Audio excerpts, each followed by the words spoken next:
दोस्तों, कभी सोचा है कि दुनिया की राजनीति में सबसे बड़ा हथियार क्या है? गोलियां, मिसाइलें नहीं, असली हथियार है दिमाग और टाइमिंग। और भारत ने अभी हाल ही में एक ऐसा दांव चला है जिसने अमेरिका को सीधा मैसेज दे दिया, हम किसी के भरोसे नहीं बैठे हैं। कहानी शुरू होती है वाशिंगटन से। अमेरिका ने भारत के निर्यात पर पहले से लगे 25% टैरिफ में 25% और जोड़ दिया।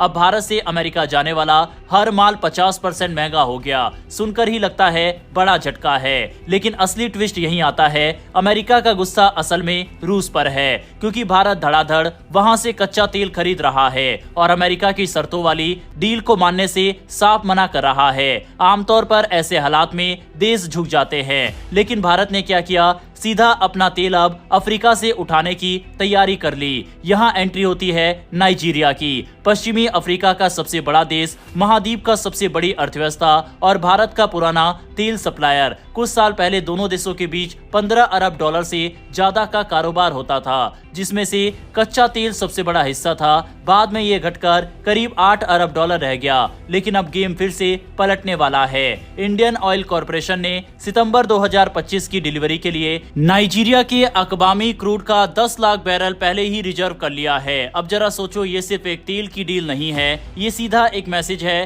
कि भारत के पास हमेशा बैकअप प्लान है और वह अमेरिका या ईयू के दबाव में नहीं आने वाला। और सबसे इंटरेस्टिंग बात यह है कि रूस से तेल आना अभी भी फुल स्पीड पर जारी है। लाखों बैरल रूसी तेल भारत के बंदरगाहों पर उतर रहा है। इंडिया टुडे की रिपोर्ट कहती है कि अमेरिका के टैरिफ से भारत की अर्थव्यवस्था पर असर बस नाम मात्र का है। निर्यात पर 1.87% और जीडीपी पर सिर्फ 0.19%, यानी आराम से भारत इसे झेल सकता है। लेकिन कहानी यहीं खत्म नहीं होती। भारत और नाइजीरिया अब सिर्फ तेल तक सीमित नहीं रहेंगे। फार्मा, कृषि machinery, digital technology, food processing, इन सब में भी दोनों देश काम करने वाले हैं। मार्च 2025 में दोनों ने 20 अरब डॉलर का ट्रेड टारगेट सेट किया था, और अगर ये पूरा होता है तो अफ्रीका में भारत की पकड़ और भी मजबूत हो जाएगी। इसके अलावा ये साझेदारी एक और बड़े पहलू को छूती है, ब्रिक्स का विस्तार और ग्लोबल साउथ की राजनीति। नाइजीरिया अगर इन मंचों पर भारत के साथ खड़ा रहता है तो अफ्रीका में चीन और पश्चिमी देशों की पकड़ को बैलेंस करने में भारत को बड़ा फायदा होगा।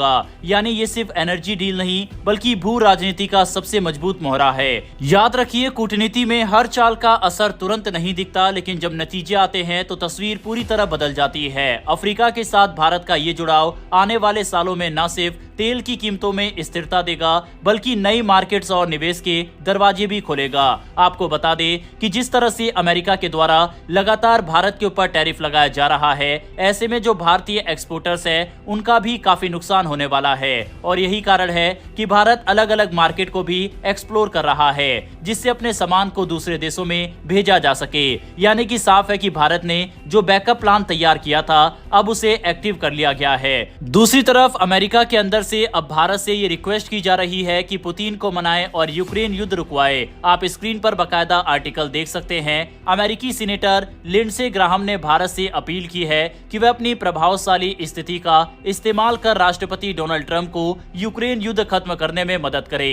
ये बयान ऐसे समय पर आया है जब प्रधानमंत्री नरेंद्र मोदी ने हाल ही में रूसी राष्ट्रपति व्लादिमीर पुतिन से फोन पर बातचीत की। ग्राहम का कहना है कि अगर भारत इस युद्ध को खत्म कराने में भूमिका निभाता है तो इससे वाशिंगटन और नई दिल्ली के रिश्ते और मजबूत होंगे। ग्राहम ने सोशल मीडिया पर लिखा कि मैं अपने भारतीय दोस्तों से कह रहा हूं कि अगर वह राष्ट्रपति ट्रंप को इस खून खराबे को खत्म करने में मदद करे तो ये भारत अमेरिका संबंधों को बेहतर बनाने के लिए सबसे महत्वपूर्ण कदम होगा।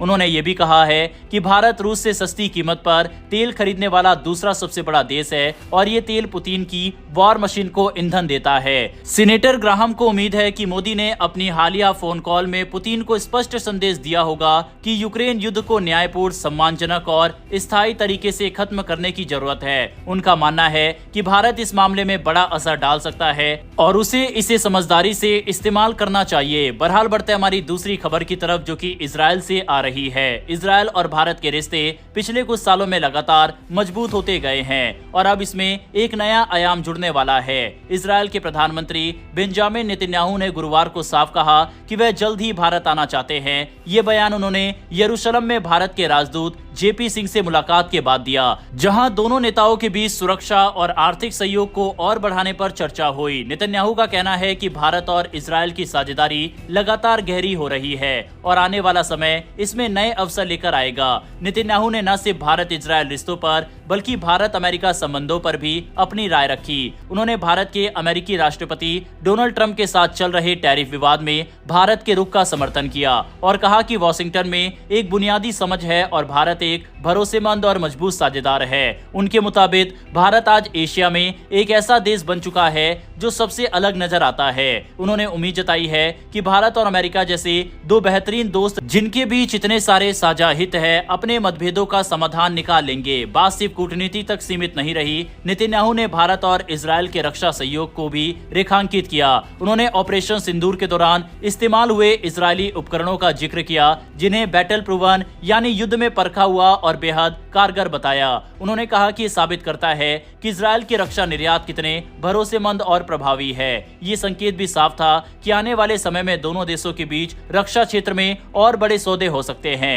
हालांकि नेतन्याहू के एजेंडे में भारत के साथ रिश्तों से इतर एक और बड़ा मुद्दा था गाजा। उन्होंने साफ कहा कि इजरायल का इरादा गाजा पट्टी के पूरे इलाके पर सैन्य नियंत्रण करने का है, लेकिन ये स्थायी कब्जा नहीं होगा। उनका कहना था कि इजरायल वहां एक सुरक्षा घेरे का निर्माण करेगा ताकि भविष्य में कोई खतरा न रहे, लेकिन वह गाजा की सरकार चलाने की जिम्मेदारी नहीं लेना चाहता। नेतन्याहू ने फॉक्स न्यूज को दिए इंटरव्यू में कहा कि इजरायल गाजा पर शासन नहीं करना चाहता, बल्कि उसे ऐसे सशस्त्र बलों को सौंपना चाहता है जो वहां सही तरीके से व्यवस्था संभाल सके।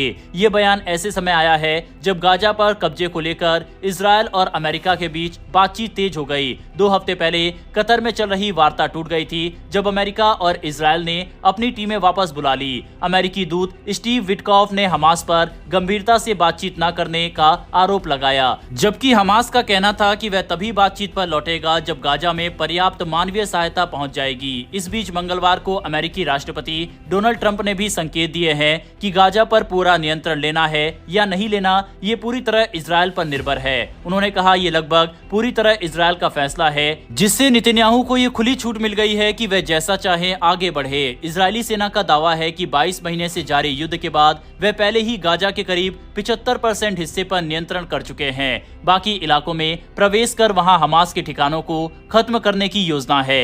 हालांकि इस कदम के साथ एक बड़ी चुनौती भी जुड़ी है। अगर इजरायल गाजा पर पूर्ण सैन्य नियंत्रण लेता है तो अंतर्राष्ट्रीय कानून के तहत उसे वहां के फिलिस्तीनियों की भलाई की जिम्मेदारी भी लेनी पड़ेगी, और ये ऐसे समय पर होगा जब गाजा भयंकर मानवीय संकट और भुखमरी का सामना कर रहा है।